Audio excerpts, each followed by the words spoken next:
Sim, e qual o problema? É crime? É crime ser heterossexual? O Arthur vai poder concorrer em algum momento, em alguma coisa? Cara, o Arthur é alvo dessa, assim, foi a polêmica do áudio. Eu sempre lembrando que o Arthur foi cancelado por um áudio.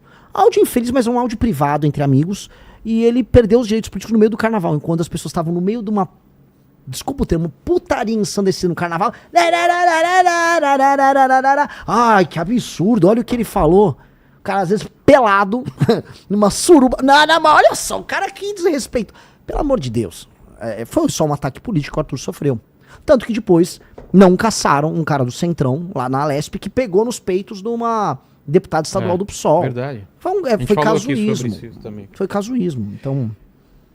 Guto eu acho mais grave porque mostra um discurso e na ação uma coisa totalmente diferente. Quer dar o contexto? Foi muito triste o que aconteceu ali no caso do Guto. O Guto teve um relacionamento fora do namoro dele. Quanto tempo? Com uma moça. Isso acho que foi 2024. Tá. E esse relacionamento, ele teve lá com uma moça. O relacionamento não foi pra frente, não tendo muito contexto, porque eu não entro muito na vida pessoal deles. Mas não deu certo, a moça ficou grávida. E aí eles ficaram discutindo, debatendo. A moça fez um BO, aparentemente, porque pra mim essa é a parte mais grave. Porque o Guto não ficou próximo dela no acompanhamento da gravidez. O Guto talvez não achava que o filho era dela. E ela fez um BO contra ele. Era dele. Não, você falou era dela. Que o filho era dele, no caso. Podia ser filho de outro cara. Enfim, ficaram tendo aquelas discussões. Não vou entrar no mérito, no detalhe das discussões, porque se ela fez o BO, ela vai colocar os elementos probatórios dela no BO. Ele não colocou os dele, ele era um BO unilateral, é uma peça dela. E aí, nessa peça dela, ela o acusa, tem áudios do Guto muito ruins. Só que no fim do dia, eles se resolveram naquele caos deles. Ela o perdoou, e ele é um pai presente hoje com a filha dele. Ela hoje faz a defesa pública, e esse caso, que é um caso privado, que é um caso que está em segredo de justiça, foi tornado público para atacar o Guto. Aí a menina fica exposta, a criança fica exposta, e o Guto é alvo desse ataque. Eu acho que a postura do Guto foi correta nisso? Não acho, e o grupo todo não achou que a postura do Guto foi correta nisso. Não acho. E mais, aí entra o ponto que eu já falei publicamente isso. O Guto é um exemplo para milhares, quiçá milhões de jovens. O Guto tem uma audiência colossal. E o Guto é um exemplo de um cara negro, de sucesso, que interfere na política de maneira muito positiva. Então, quando a gente fala, em um dos temas que eu coloco sobre segurança pública, é o papel do pai presente. Tem uma pesquisa da FGV de 2007 que mostra que uma das maiores correlações do jovem que comete crime é o jovem que não teve o pai presente na infância. Que não deu o exemplo, que não deu a norma, que não falou, se fizer isso, vai apanhar. O pai ou alguma figura masculina presente? A figura masculina, mas em geral o pai. Tá. Né? A figura masculina presente, ela diminui bastante isso. Mas o pai é o pai. Né? Então, então, nós que temos um discurso muito forte sobre isso, especialmente eu acho que quando o Guto não esteve presente naquele processo, eu acho que ele dá um exemplo muito ruim para os jovens. E aí o Guto tem que reconstruir isso. E ele tem esse compromisso conosco, de mostrar assim, esta é uma pauta que eu preciso tratar. E aí é um ponto. A régua conosco, a régua de avaliação pública, ela será sempre mais alta. Casos feios, desaboradores, tem em quase todos os partidos por aí.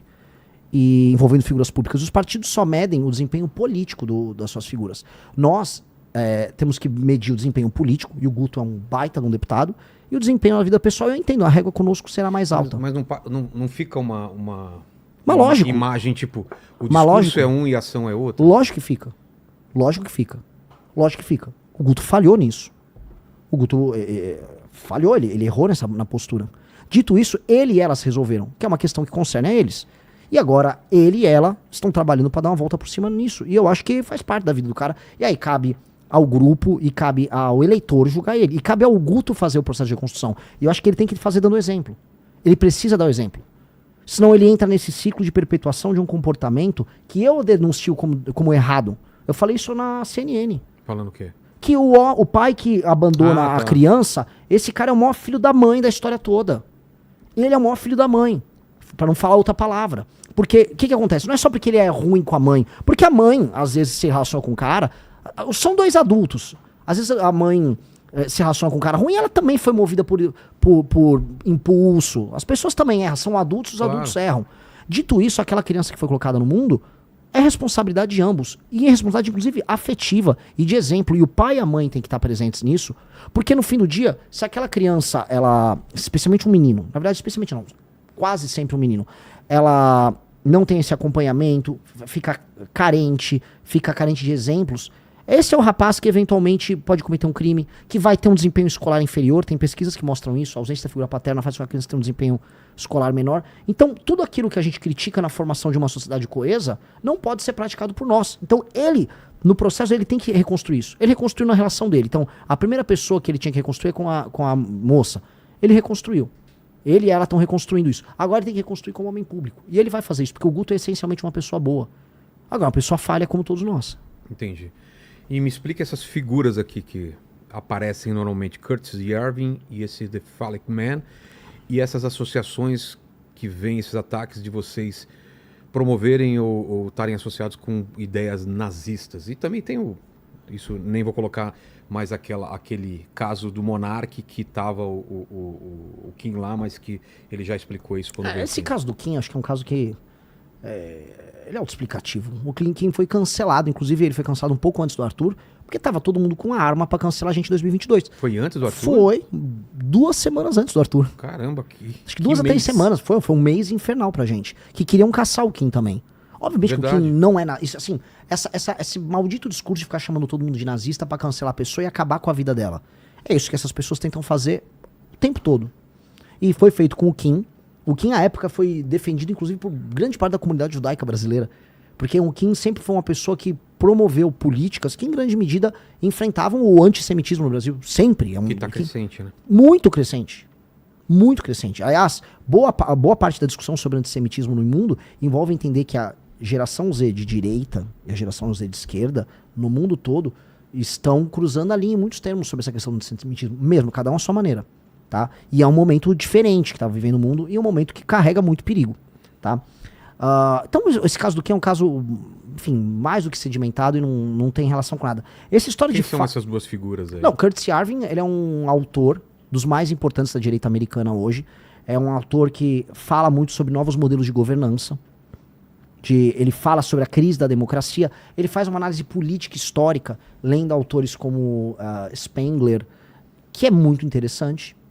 E aí os caras falam, mas ele tem ideias racistas? Que eu saiba não. E se tem, não é problema mesmo. Do Metrópolis, né? Mas assim, vamos fazer comentários dessa natureza sobre qualquer autor que seja vinculado à direita. Eu não sei, eu não li toda a obra do Curtis Yarvin e nem me interessa ler toda a obra do Curtis Yarvin. Agora, eu conheço a obra do Marx. O Marx era racista. Então se alguém lê Marx racista por tabela, o Heidegger, que é um dos caras mais lidos na academia brasileira, o Heidegger, ele foi nazista.